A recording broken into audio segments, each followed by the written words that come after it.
Ah, geez, do I really want to do this? Ah, what the heck. I got time.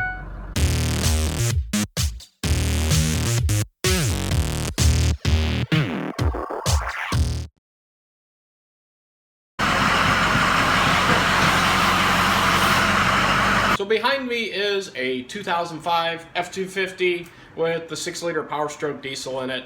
The complaint the owner had was it's going through a lot of fuel, smells like diesel, and is leaking diesel. So put 1 and 3 together and you have possibly related problems here. So I'm not sure where the fuel leak is at the moment. We're going to look into that. But the other thing he wanted me to do besides looking into the fuel leak here was make sure that all the suspension work was done correctly. From the look of the job ticket, he had both the upper and lower ball joints done on both sides, as well as the tie rod ends, an alignment, and an oil change. Now, I highly doubt that the fuel leak is related to this work that was previously done on this truck, but I'm just going to look into it and see what all has been done here. Just make sure it was done right. I have no doubt that the work was done right. He just wants me to check it. Let's see if we can find out where the fuel leak is, and we'll inspect all the other work that was done on it as we're searching for the fuel leak. Have I mentioned that lighting is your best friend when it comes to working on cars? That's why you look in the shop here. I have 1, 2, 3, 4, 5, 6 fluorescent light fixtures hung up on the roof here because lighting is your best friend when it comes to working on vehicles. Now, as always, when diagnosing a vehicle, you want to verify the customer complaint before you start any diagnostic or repair work. In this case, it's pretty clear that it is indeed leaking fuel. In the short time it's sat in the garage here, you can already see it puddling on the floor, dripping off of that stud. So we know that it's actually leaking. Now we gotta find out where it's leaking from. Just from a quick visual, it becomes pretty evident that it's leaking from the top fuel filter bowl here. This is the top of the engine, right next to where the oil filter canister is. There's an upper fuel filter here, and it looks like the leak is coming from somewhere on that fuel filter. Now I'm going to be very clear up front here that I am not a 6.0 Powerstroke diesel expert. So all I know is the fuel is leaking, it appears to be coming from the front of the engine and on that upper fuel filter housing. A lot of people come to me with questions about cars and ask me things, and I sometimes think that they forget the most simple thing to do. Pull up this website right here, guys. Google.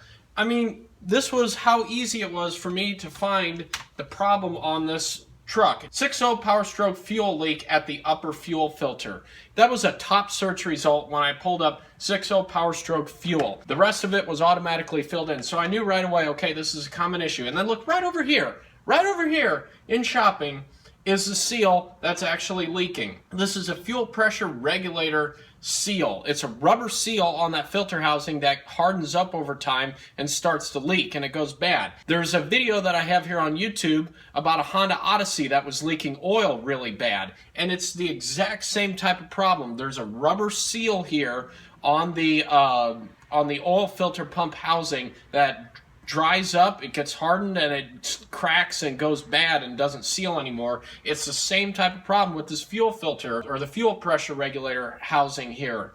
There's this little seal that hardens up, it goes bad, cracks, and then fuel starts to leak. So now back to the truck. In order to get to this fuel filter housing here where the leak's coming from and replace that seal, a few things need to come out of the way. We need to take the charge air cooler pipe off. The air filter housing has to come out, and we also need to get the upper radiator hose out of the way. So let's disconnect the sensors. There's a sensor on the air duct as well as the air filter restriction gauge down below. Then with an 8mm socket, loosen the air duct after the air filter, pull it loose. Make sure the engine is cool before you disconnect this hose here. Just tuck it out of the way.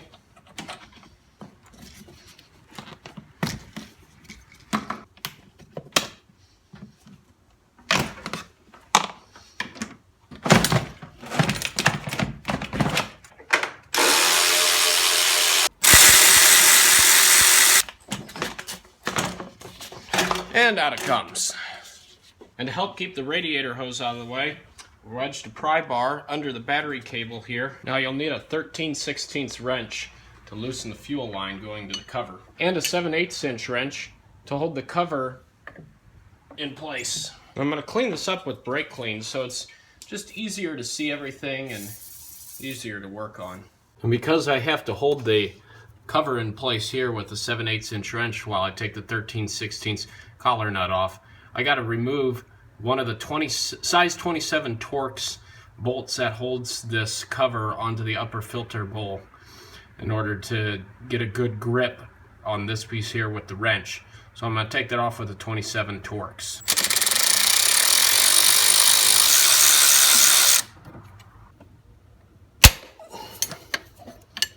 There it goes.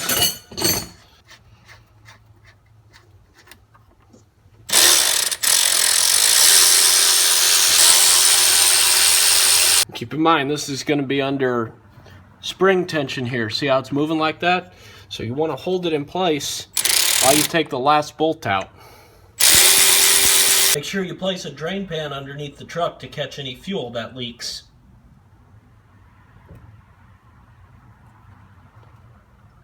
And don't lose the little spring that's at the bottom here. You'll see it when I take this off here.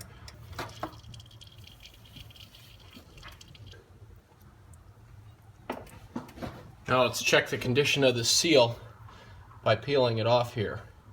Now this is supposed to be a rubbery seal, supposed to be flexible, but as you can see, it's become brittle and it breaks very easily. Now while you're at it, you might as well just replace this fuel filter just for maintenance reasons. So let's take this one off and see how it looks. And this, folks, is why you always check. Because as you can see, that filter has seen much, much better days and is in desperate need of replacement. That's why you always check stuff like this.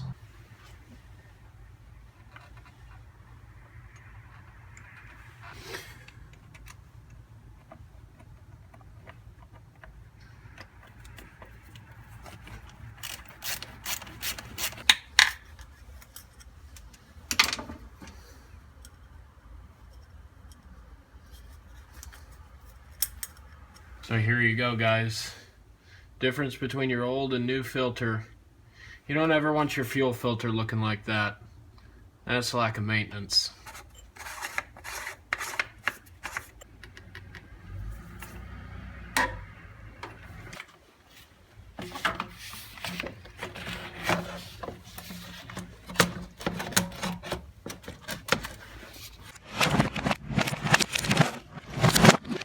Now I'll prime the fuel system, turn the key to the on position.